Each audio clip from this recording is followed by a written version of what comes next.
So what is this Brogue thing anyway? Everybody always talks about Brogues, and there's a lot of confusion about what they are. But what is a quarter Brogue, a semi-Brogue, a half Brogue, and a full Brogue? Well, here to help us demonstrate this are four shoes that I have here from a variety of really cool makers. And I'll talk a little bit about the shoes, and then I'll talk about what makes them different. So first, this is a suede Adelaide from, this is the Principus model, Principus coming out of, I can talk, easy for me to say, Mecariello out of Italy. This is a custom Adelaide that I had done out of the Philippines from a brand called Patrio. This is an Austerity model out of France, made in Italy, but the company's in France. And then this is a October 10th out of China that's there. So hand welted. This is actually Blake stitched.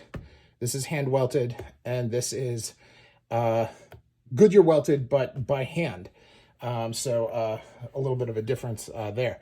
So let's talk about the broguing. Okay, everybody knows, or most people on the channel will probably know, that these little holes here and the pattern of holes are called brogues. Well, when you have a cap toe and it has no medallion and it has brogues along the line here, then it's called a quarter brogue, right?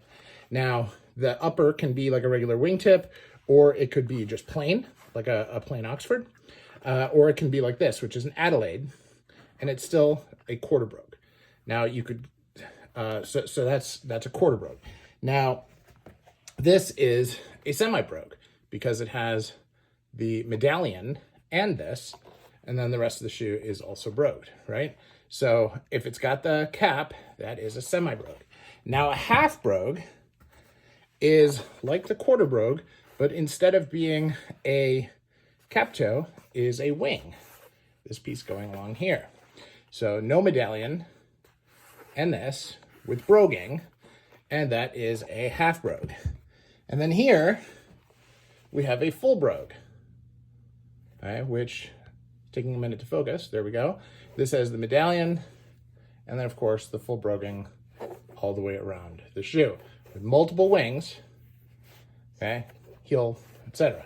Now they can have these in faux, like a faux hole cut, like a faux wingtip or a faux Adelaide, where it's the brogue, but it's just on the hole cut. That doesn't necessarily mean a change there. Now there's another style that's an Austerity brogue. Now this one is a little bit of a juxtaposition because it is this wingtip or an Adelaide that has no actual broguing on it, but they call it Austerity. So I thought that was an interesting little twist to it as well. So, so as we think about these styles, a lot of times people will rank them in formality. So for least formal, then next least formal, and then there, and then here. However, that all gets into the upper and how brogue that is as well. And that can get a little bit confusing, if I do say so myself. So I tend to think of all of these as being flexible with all degrees of formality.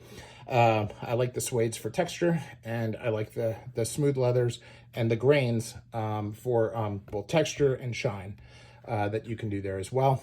Technically, if you want to get really, really picky, the gimping impacts the formality as well. So this is not gimped and that's not gimped, and that has differences in formality. But I don't really care about that stuff. And candidly, I don't know a lot of folks that do. So anyway, this is Wisconsin Shoe Guide, and just a quick lesson on the different brogues.